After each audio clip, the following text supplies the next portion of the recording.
है ना बेटा। आज आई होप कि कनेक्शन नहीं घटेगा और सब लोग अपना वीडियो ऑन कर लें, जैसे रमेश जी ऑन किए हैं उसी तरह बाकी लोग भी ऑन कर लें।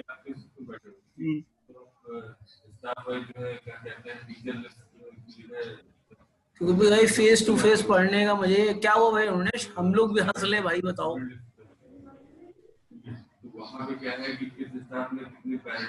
अरुणेश बेटा क्या हुआ? अरे अनम्यूट तो करो पहले।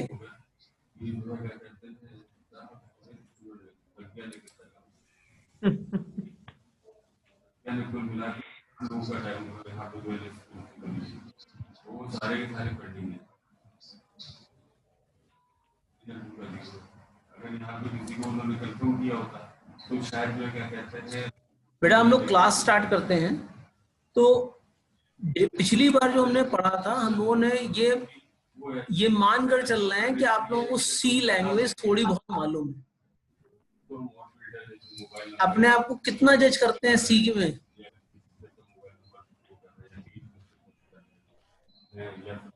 क्योंकि AKTU ने तो भैया जज किया नहीं, चलो हम ही करते हैं।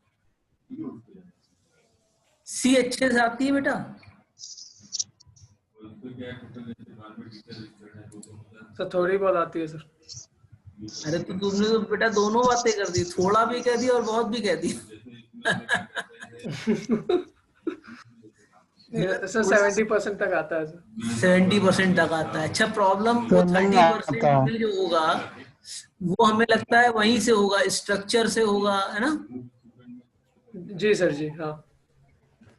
तो अगर हम देखें तो बेसिक डेटा स्ट्रक्चर हमारे पास सबसे पहले होता है एरे। एरे क्लियर है? एरे क्लियर है सर, थोड़ा बहुत मतलब मैट्रिक्स वगैरह आता है सर। हाँ सर एरे ठीक ठाक आता है। अच्छा, उसके बाद आता है स्ट्रिंग हैंडलिंग, क्योंकि स्ट्रिंग भी ग्रुप ऑफ कैरेक्टर का एरे ही होता है ना? क्योंकि इसमें तो वो होता नहीं है कि आपका एक सेपरेट डेटा वो हो, क्या कहते हैं, डेटा टाइप। स्ट्रिंग हैंडलिंग आप लोगों को आती है अच्छे से? हाँ सर स्ट्रिंग भी आता है। पूरी तरह से नहीं आता है लेकिन आता है स्ट्रिंग भी। तो हम जो है बेसिक से स्टार्ट करें, कोई दिक्कत तो नहीं है? नहीं सर। तो हम ये मान कर चलते हैं हमको सी ज्यादा नहीं आती। हाँ सर। हाँ सर ठीक है। तो जो सर आता तो एरे भी है स्ट्रिंग भी है लेकिन सी में कुछ नहीं आता है सर।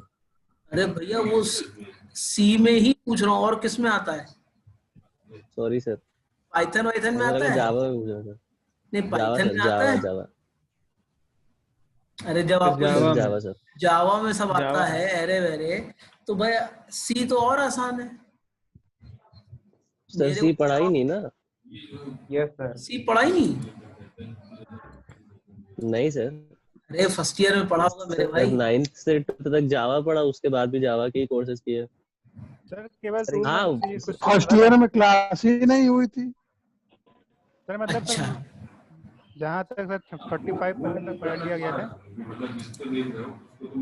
तो हम एक काम करते हैं, हम डेटा पढ़ लेंगे और थोड़ा बहुत सी भी पढ़ लेते हैं, क्योंकि यहाँ पर आपका जो कोर्स है वो डेटा स्ट्रक्चर इन सी है, तो सी तो पढ़ना ही पड़ेगा फिर। ठीक है बेटा? हाँ सर।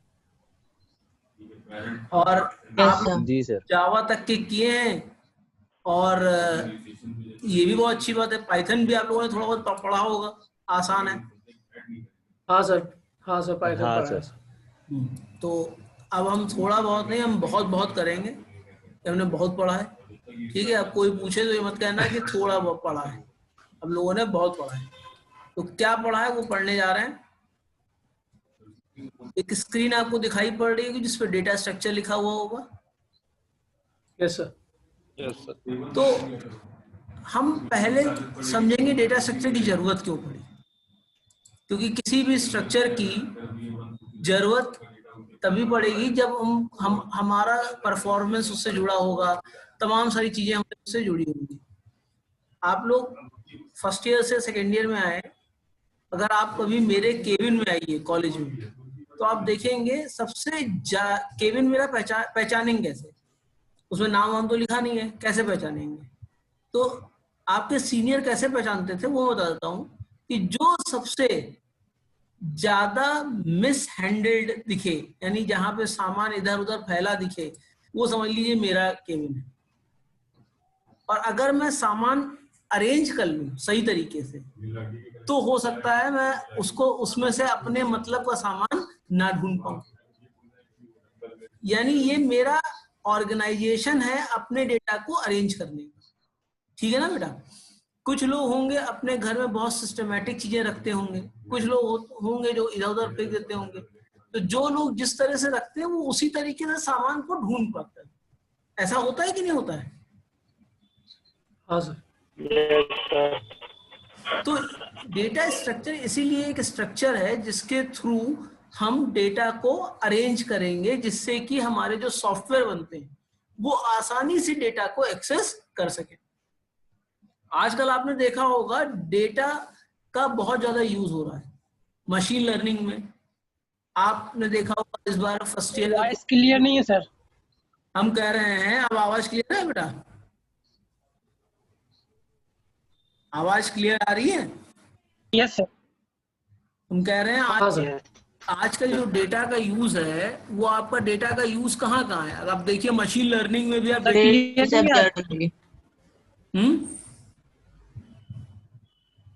वॉइस फिर ब्लर्ड हो रही है। अब तो नहीं हो रही बेटा? पहले से बेटर है? Yes sir. Yes sir. मैं कह रहा हूं डेटा का आजकल इंपॉर्टेंस बहुत बढ़ गया है, ये क्लियर है? Yes sir. Yes sir. आपने एक नाम सुना होगा deep learning, yes sir. Data sir. Science. Yes sir. Yes sir. तो इसमें सबसे इंपॉर्टेंट क्या है? डेटा। तो आजकल हम जितनी भी एनालिसिस कर रहे हैं या जितना भी आगे के कोर्सवेयर हैं वो बेसिकली डेटा पर बेस्ड है, डेटा सेंट्रिक है, यानी they are closely related to data. अब यहाँ पे पेंटाबाइट्स और हेक्साबाइट ऑफ डेटा के बारे में बात कर रहे हैं। आप लोगों ने बिग डेटा का नाम सुना होगा, हडूप का नाम सुना होगा, या गूगल में क्लाउड्स का आपने नाम सुना होगा। Yes sir. Yes sir. Amazon होता है, AWS होता है, अजोरा होता है माइक्रोसॉफ्ट का, ये सब नाम आपने सुने होंगे। तो ये डेटा को अरेंज करने के लिए हमारे प्री डिफाइंड स्ट्रक्चर्ड है। तो बेसिकली डेटा अगर देखा जाए तो एक होता है एरे, जो बेसिक अरेंजमेंट है या प्रिमिटिव कह सकते हो। एक लिंक लिस्ट होती है। लिंक लिस्ट का मतलब क्या? जैसे मान लीजिए मुझे ऋषभ के घर जाना है, ऋषभ ठीक है, मुझे ऋषभ के घर जाना है और मुझे किसी का घर मालूम नहीं है, तो सबसे पहले मैं पल्लव से पूछूंगा भाई तुम्हारा घर कहाँ है। पल्लव को शुभम का घर मालूम होगा, शुभम को ऋषभ का घर मालूम होगा, तो ये एक लिंक बन रहा है। हाँ सर। तो इस तरह का जो अरेंजमेंट होता है, ठीक है ना, इसको कहते हैं लिंक लिस्ट। यानी अगर हमें किसी भी सेक्शन पे पहुंचना है तो हमको सबसे पहले पहला सेक्शन, फिर दूसरा सेक्शन, फिर तीसरे सेक्शन, इस तरीके से करके हम आगे, हम सीधे 5वें सेक्शन पर नहीं जा सकते, यानी लीनियरली हम एक्सेस करेंगे। इसीलिए इसको कहते हैं लिंक लिस्ट, यानी लिंक एक दूसरे से जुड़ा हुआ है। क्लियर है? हाँ सर। वो अगला जो स्ट्रक्चर होता है डेटा स्ट्रक्चर, उसे कहते हैं ट्री। जैसे आप देखते हैं ना, एक पेड़ होता है, उसकी कई ब्रांचेस होती हैं। हमको गोल तक पहुंचना है, मान लीजिए कि कहीं पे फल लगा हुआ है, वहां तक पहुंचना है, तो उससे पहले हमें उससे पहले वाली ब्रांच को पे पहुंचना होगा, फिर उसके आगे वाली ब्रांच में पहुंचना होगा। ये सब करना होगा कि नहीं करना होगा? Yes sir. तो ये आपका ट्री का ट्राइवर्सल कहलाता है। ये सब ट्री का ट्राइवर्सल कहलाता है कि हम ट्राइवर्स कर रहे हैं। इसके अलावा दो और डेटा स्ट्रक्चर होते हैं, जैसे स्टैक। आप जो है शादियों में गए होंगे, शादियों में जो प्लेटें लगी होती हैं वो एक के ऊपर एक लगी होती हैं, तो आप सबसे पहले कौन से, सबसे ऊपर वाले। सबसे नीचे वाली क्यों नहीं लेते? सबसे पहले वो आई है, सबसे पहले उसको निकालना चाहिए। तो गिर जाएगा। हाँ, सर, तो वो- स्टैक हमेशा कॉन्सेप्ट फॉलो करता है लास्ट इन फर्स्ट आउट, जिसे कहते हैं लीफो। Yes sir. और इसके अलावा एक दूसरा स्ट्रक्चर होता है जो हम सब लोग ज्यादातर यूज करते हैं, जिसको कहते हैं क्यू। क्यों नहीं कह रहे हैं, क्यों कह रहे हैं। क्यों? Yes sir. हम क्यों नहीं पूछ रहे हैं आपसे, क्यों यस सर। है, क्यों का मतलब Yes, sir. लाइन। ठीक है, हम सब लोग हर जगह Yes, लाइन sir. लगा रहे हैं कि नहीं लगा रहे हैं, social distancing yes sir. Yes sir. Yes, sir. क्या है, क्यों है।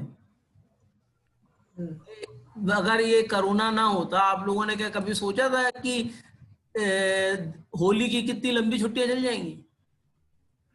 No no sir. सर। नहीं। और अभी भी छुट्टी से समझिए एक तरह से चली रही, घर के माहौल में है और घर के माहौल में आप पढ़ाई कर रहे हैं। Yes sir. हाँ सर। ठीक है ना बेटा। तो ये जो अरेंजमेंट है, ये जो चीजें हैं, ये हमारी जो है 5 तरह की हैं: array, link list, tree, stack और क्यू। पूरा डेटा स्ट्रक्चर इतने में ही आपका है, इससे बाहर कुछ नहीं है। एक जो चीज और आती है वो आती है ग्राफ। तो ये 6 चीजें आपको पढ़ाई जाएंगी इस कोर्स के अंदर। क्लियर है बेटा? Yes sir. Yes sir. किसी ने कहा था सर कोर्स भी शेयर कर दीजिएगा, तो मैंने इस पीपीटी में उस कोर्स को भी डाल दिया है। तो सबसे पहले डेटा स्ट्रक्चर की डेफिनेशन जो पिछली बार हमने पढ़ी थी, कि जो डेटा स्ट्रक्चर है वो वे ऑफ ऑर्गेनाइजिंग डेटा है, कि डेटा को हम किस तरह से ऑर्गेनाइज करें। जैसे मैंने बताया था कि कोई सामान फेंक के रखता है, कोई सलीके से लगा के रखता है, तो ये सब क्या है, वे ऑफ अरेंजमेंट है, कि किस तरह हम डेटा को अरेंज कर रहे हैं। क्लियर है? यस यस आप सर। लोगों से एक और निवेदन है कि आप लोग चैट पे प्रेजेंट करके एंटर कर दीजिए। प्रेजेंट करके। ठीक है ना बेटा? चैट होती है, Alt+H करके आप जाएंगे चैट पे, उस पे आप जो है प्रेजेंट कर दीजिए, जिससे कि हमारे पास आपकी लिखित अटेंडेंस आ जाएगी। तो डेटा स्ट्रक्चर समझ में आया? Data structure is nothing, it's a arrangement of data in the computer so that we can easily access our data. Clear है? Yes sir. जैसे आप गूगल, आप जब सी पढ़ते थे या आपने जावा पढ़ी होगी, आप इंट ए पढ़ते थे, तो वो ए कहाँ जाके स्टोर होता था? क्या आपको मालूम है उस ए की लोकेशन क्या होती है? डेटा में। जैसे आपने लिखा इंट ए, इंट बी, मतलब इंट ए कॉमा बी कॉमा सी, तो क्या ये data close by memory location में जाएगा या फार अवे मेमोरी लोकेशन में जाएगा?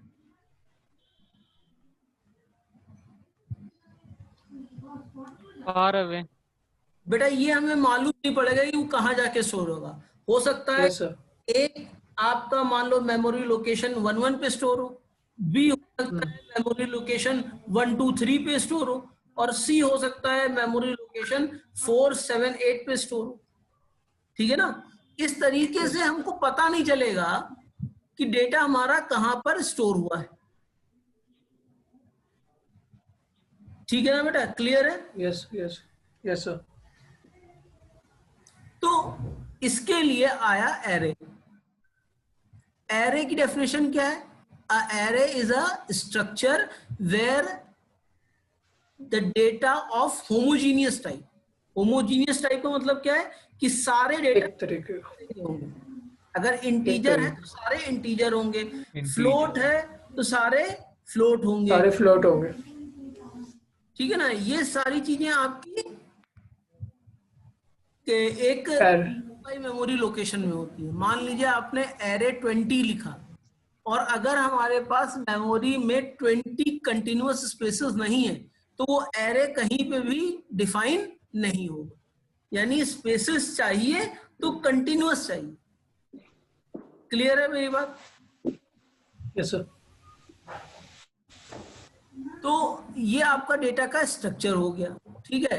अगर देखें तो डेटा स्ट्रक्चर की एक और डेफिनेशन है कंप्यूटर साइंस में। डेटा स्ट्रक्चर एक तरह से डेटा ऑर्गेनाइजेशन है एलिमेंट्स का, जो स्टोर होता है किसी फॉर्मेट में, जो एफिशिएंटली एक्सेस करने के लिए और उसके मॉडिफिकेशन के लिए जरूरी है। अगर और बारीकली करें तो data structure is a collection of data values and the relation among them and the function or operation that can be applied to the data। मतलब ऐसे ऑपरेशंस जो डेटा पर हम अप्लाई कर सकते हैं। क्लियर है बेटा? Yes sir, yes sir. तो ये आपका देखिए स्क्रीन पे सिलेबस आ रहा है, देखा आपने? Yes sir. जो यूनिट 1 है, आप एक चीज और देख रहे होंगे जहां माउस पॉइंटर लिखा हुआ है 3.1,2 लिखा हुआ है। ये 3.1,2 क्या है?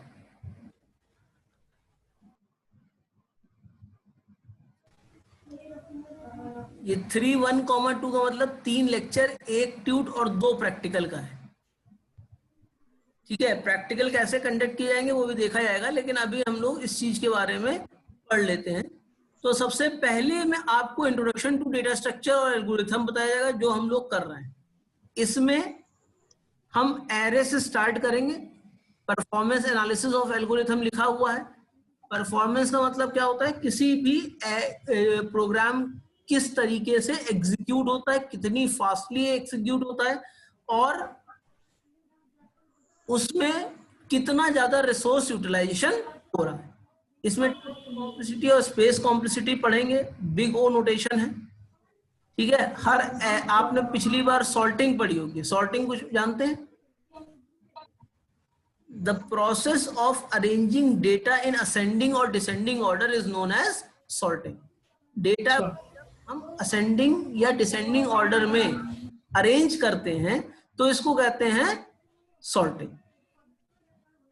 ठीक है, इसके अलावा आपने सर्चिंग भी पढ़ी होगी। सर्चिंग क्या होती है? जब किसी पर्टिकुलर डेटा को सर्च करते हैं कि वो स्टोर हुआ है या नहीं हुआ है। क्लियर है बेटा? अगले में आप स्टैक और क्यू पढ़ोगे। स्टैक फॉर्मेशन आपको मालूम है और स्टैक क्यू आप दोनों चीजों से पढ़ोगे। आप एरे से भी पढ़ोगे और लिंक लिस्ट से भी पढ़ोगे। ठीक है ना? और तीसरे लेक्चर में मतलब तीसरे यूनिट में आपको ट्रीज पढ़ना है, चौथे में आपको ग्राफ पढ़ना है। ट्री और ग्राफ एक इस तरह से रिलेटेड है कि ट्री से ही आपका ग्राफ फॉर्मेशन होता है। तो और उसके बाद आपकी सर्चिंग और सॉर्टिंग। सॉर्टिंग तो बहुत तरह की होती है, जैसे आपने मर्ज सॉर्ट सुना होगा, हीप सॉर्ट सुना होगा, क्विक सॉर्ट सुना होगा, बबल सॉर्टिंग सुनी होगी, इंसर्शन सॉर्टिंग सुनी होगी। ये सारी सॉर्टिंग होती है जो हम लोग पढ़ेंगे। तो ये छोटा सा सिलेबस है हमारा। सर सिलेबस सेंड कर दीजिएगा। मैं सिलेबस को भी सेंड कर दूंगा। देखिए, एल्गोरिथम की एफिशिएंसी को सबसे पहले कैलकुलेट करना है। तो एफिशिएंसी को आप डिस्क्राइब क्या करेंगे? एफिशिएंसी को डिस्क्राइब करने से पहले हमको कॉम्प्लेक्सिटी मालूम होनी चाहिए। एल्गोरिथम की कॉम्प्लेक्सिटी क्या होती है? ठीक है, हाँ सर। तो एल्गोरिथम की कॉम्प्लेक्सिटी क्या होती है? The complexity of an algorithm is a function describing the efficiency of the algorithm in terms of amount of data the algorithm must process। यानी कितना डेटा कितने समय के अंदर हमारी एल्गोरिथम प्रोसेस कर रही है, ये किसी भी एल्गोरिथम की एफिशिएंसी कहलाएगी। ठीक है, जैसे हमारे क्लास में 100 बच्चे हैं। ठीक है, हर बच्चा क्या इक्वल तरीके से चीजें समझ लेता है? No sir. नहीं सर। किसी को एक बार में समझ में आता है, किसी को 2 बार में समझ में आता है, किसी को 5 बार में समझ में आता है। समझ में सबको आता है। ऐसा कोई व्यक्ति नहीं है जिसको समझ में ना आए, लेकिन उसका जो एफिशिएंसी है, ये भी नहीं कह रहा हूं को इनएफिशिएंट है, उसकी एफिशिएंसी हो सकता है दूसरे किसी फील्ड में हो, इस फील्ड में उसका मन न लगता हो। जिस चीज में मन लगेगा वो चीज आप ज्यादा आसानी से सीखोगे। Sir, why? हाँ बेटा, क्या पूछ रहे थे? सर वो आपकी आवाज थोड़ी कट कट के आ रही है सर। अरे अब ठीक है? हाँ Yes, sir. हाँ सर। हम कह रहे हैं कि जो आपकी प्रोफिशिएंसी है, एफिशिएंसी है, जब आपके मतलब का काम होता है तो बढ़ जाती है। बढ़ जाती है कि नहीं बढ़ जाती? हाँ सर। जैसे अभी वो हुआ था, क्या कहते हैं, अभिव्यक्ति, तो आप ज्यादा इन्वॉल्व हो गए थे, ठीक है। कुछ लोगों का इन्वॉल्वमेंट थोड़ा कम हो जाता है क्योंकि उनको उस जो कल्चरल प्रोग्राम्स हैं उसमें मजा नहीं आता है, ठीक है ना। तो अलग अलग तरह की चीजों पर वर्कआउट करते हैं। क्लियर है ना बेटा? तो एल्गोरिथम क्या होता है? पहले एल्गोरिथम की अगर डेफिनेशन कहें तो algorithm are the simple English steps written to perform some particular activity और रिजॉल्व सम पर्टिकुलर प्रॉब्लम। अब ये पर्टिकुलर प्रॉब्लम का मतलब क्या हुआ? उत्कर्ष जी,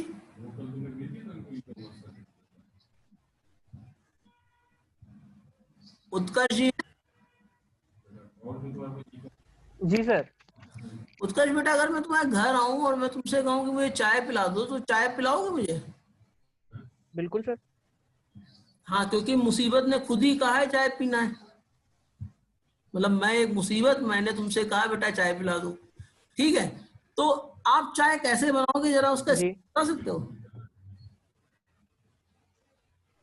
सर चाय बनाने का नॉर्मल पानी में दूध गैस पे रखे, थोड़ी चीनी, चाय पत्ती, दैट्स ऑल। अदरक पीते हो तो अदरक भी सर।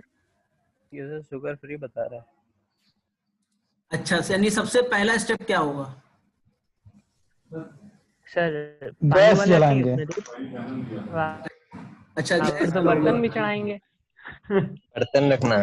गैस। अच्छा, गैस जलाओगे तो ये चेक नहीं करोगे गैस है कि नहीं है? गैस लाएंगे इंडक्शन है हमारे यहाँ सर। ना, इंडक्शन है तो ये नहीं चेक करोगे लाइट आ रही है कि नहीं आ रही है? नहीं सर, करना पड़ेगा ये तो करना पड़ेगा ना जी सर। और अगर नहीं आ रही होगी तो क्या करोगे? सर तो सर इन्वर्टर पे इंडक्शन, और इन्वर्टर अगर डिस्चार्ज हो चुका हो तो स्विगी से ऑर्डर कर देंगे, बाहर से मंगा देंगे। बाहर से मंगाने के लिए पैसे की जरूरत पड़ेगी, कंडे में बनाए, जॉब करनी पड़ेगी। चलिए कैंडल बनाएंगे। चलिए देखो बेटा, सबसे पहली चीज प्रोग्रामिंग वहीं से स्टार्ट होती है जहां पे वर्ड आता है ये नहीं होगा। हम उस चीज के लिए कोडिंग नहीं करते हैं जो होता है। क्लियर है मेरी बात? मैंने उत्कर्ष जी को फंसाया कि इन्होंने कहा कि हम गैस चलाएंगे। अरे भाई चेक नहीं करोगे? अच्छा चलो, गैस चेक करने से पहले लाइटर नहीं चेक करोगे है कि है नहीं है? या आप मैच बॉक्स देखोगे कि नहीं देखोगे? या पत्थर किसके जलाओगे? नहीं सर, देखेंगे। और दूसरा फिर उन्होंने कहा पानी लेंगे, क्या ये देखेंगे पानी साफ है कि नहीं है? तो अगर मैं आपसे कहूं कि आप मुझे चाय बनाने का एल्गो बना के दे दो तो आप जिंदगी में नहीं बना पाओगे। हाँ, चाय बना के मुझे, उसका रीजन क्या है कि इतने चेक कंडीशंस लग जाएंगी। तो ये रियल लाइफ प्रॉब्लम है। तो रियल लाइफ प्रॉब्लम में रियल सिनेरियोस को यूज किया जाता है। क्लियर है मेरी बात? Yes sir. इसीलिए हम कहते हैं algorithm is a systematic sequence of instruction written in simple English to perform some well-defined task. किसी well-defined task को करने के लिए जो particular process होता है उसको कहते हैं एल्गोरिथम। ठीक है? एल्गोरिथम दो तरह से होता है, एक जनरल इंग्लिश में होता है, एक close to the programming language होता है। हम ज्यादा close to the programming language की एल्गो को, क्लियर है?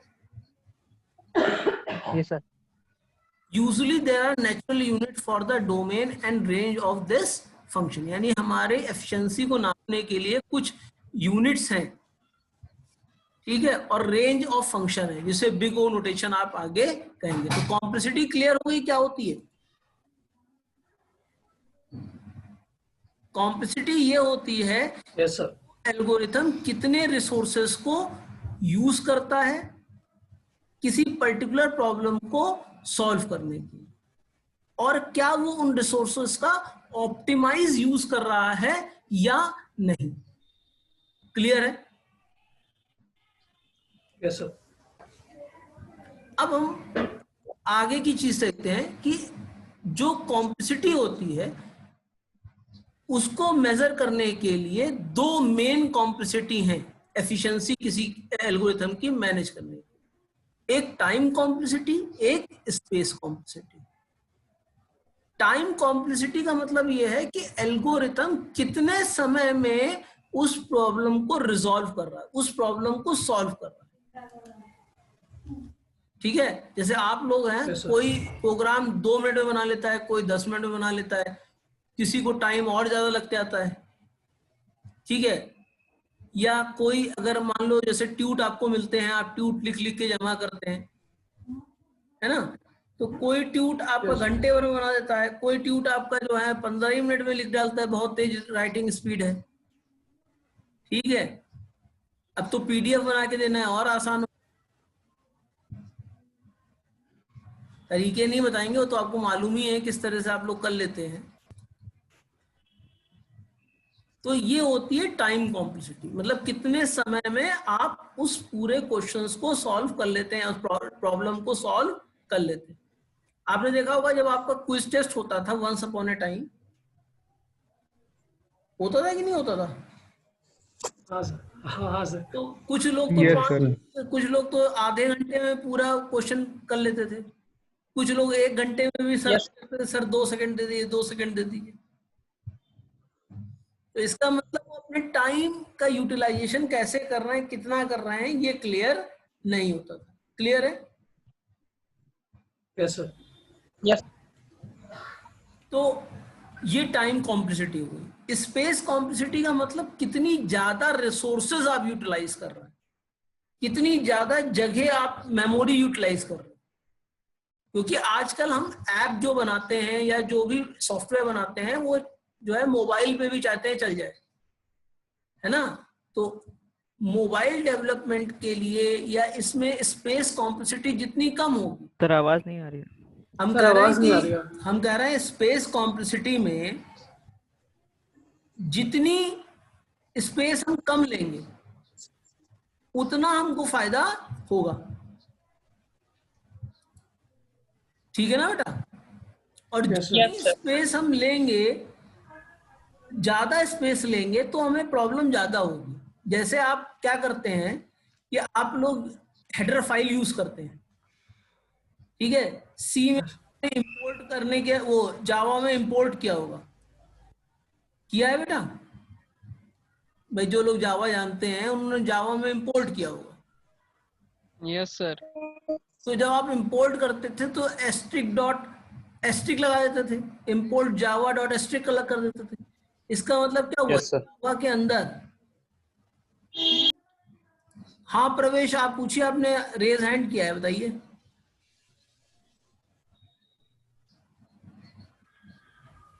प्रवेश क्या सवाल है आपका बेटा? ओ सर गलती से हो गया सर। Hello sir. हाँ ठीक है, मैंने लोअर कर दिया। तो बेसिकली बात यही है कि हम इंपोर्ट करते थे, हम सारी चीजें इंपोर्ट कर लेते थे कि या हम लिखते थे conio.h, ये सब लिखते थे कि नहीं लिखते थे? यस सर, सेम है। तो उसमें क्या होता था, उसमें ज्यादा आपके पास आ जाता था। मतलब आपको अगर एक फंक्शन यूज करना है, आप सारे फंक्शन को कॉल कर लेते। इससे प्रोग्राम का चार्ज कितना हो जाता था, मतलब प्रोग्राम कितना स्पेस लेने लगता था, काफी ज्यादा स्पेस प्रोग्राम लेने लगता था। तो इस चीज को दूर करने के लिए यहां पर स्पेस कॉम्प्लेक्सिटी हमारे पास होती है। क्लियर है बेटा? Yes sir. तो अगर हम किसी भी एल्गोरिथम की कॉम्प्लेक्सिटी को डिफाइन करना चाहें तो वो क्या डिफाइन करेंगे? कितनी जल्दी प्रोग्राम एग्जीक्यूट हो रहा है और कितना कम स्पेस ले रहा है। टाइम और स्पेस की एक डेफिनेशन लिख लीजिए। The complexity of an algorithm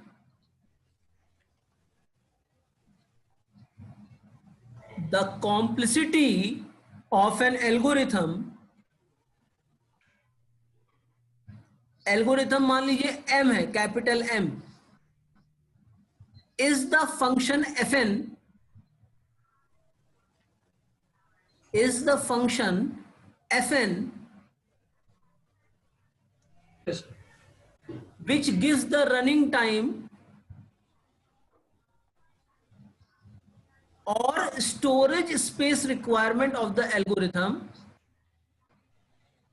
or the storage space requirement of the algorithm in terms of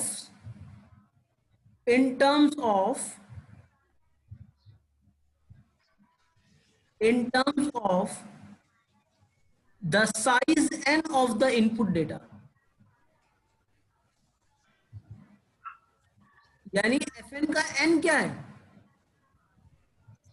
कि कितने डेटा आप इनपुट कर रहे हैं उसके अंदर, तो उसका रनिंग टाइम और स्टोरेज स्पेस रिक्वायरमेंट किसी भी एल्गोरिथम की कॉम्प्लेक्सिटी को डिफाइन करती है। क्लियर है बेटा ये डेफिनेशन? सर एक बार रिपीट कर दीजिए। हाँ फिर से रिपीट कर दीजिए, वॉइस ब्रेक हो रही थी। ठीक है। The complexity of an algorithm, the complexity of an algorithm m, capital M, मतलब यहां एल्गोरिथम को हम कैपिटल M से रिप्रेजेंट कर रहे हैं, is the function fn, f लिखिए ब्रैकेट में n लिखिए, which gives the running time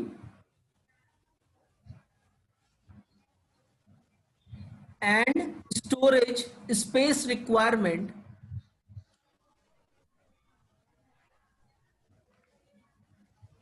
of the algorithm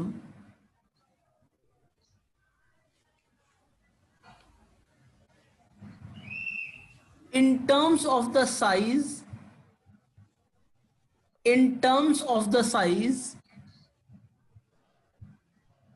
n of the input data। तो यहां पे n क्या है? जो नंबर ऑफ इनपुट हम दे रहे हैं। भाई किसी प्रोग्राम में हो सकता है आप 1 इनपुट दे रहे हो, किसी प्रोग्राम में हो सकता है आप 50 इनपुट दे रहे हो, तो ये n क्या है? ये n वही 1 से लेके 50 तक की रेंज है। क्लियर? Yes sir. मैं वैसे इसको भी भेज दूंगा आपको, ठीक है, रिटन नोट्स भी दे दूंगा आपको, पहले इसको समझ लिया। कोई प्रॉब्लम तो नहीं है इसमें? नहीं सर। Yes sir. नहीं सर। क्या प्रॉब्लम है ये?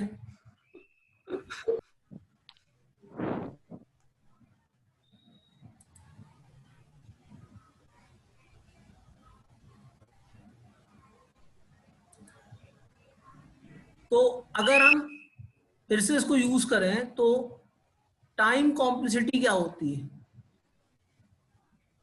Time complexity of A algorithm is a function describing the efficiency of the algorithm in terms of the amount of data the algorithm must process. Usually there are natural है और time complexity क्या है? कितने amount में आपका program execute हो रहा है। Time can means the number of memory access perform, यानी कितनी बार आपकी मेमोरी एक्सेस हो रही है। Yes sir. ठीक है। the number of comparison between integer and the number of times some inner loop is executed, or other natural unit related to the amount of real time of the algorithm.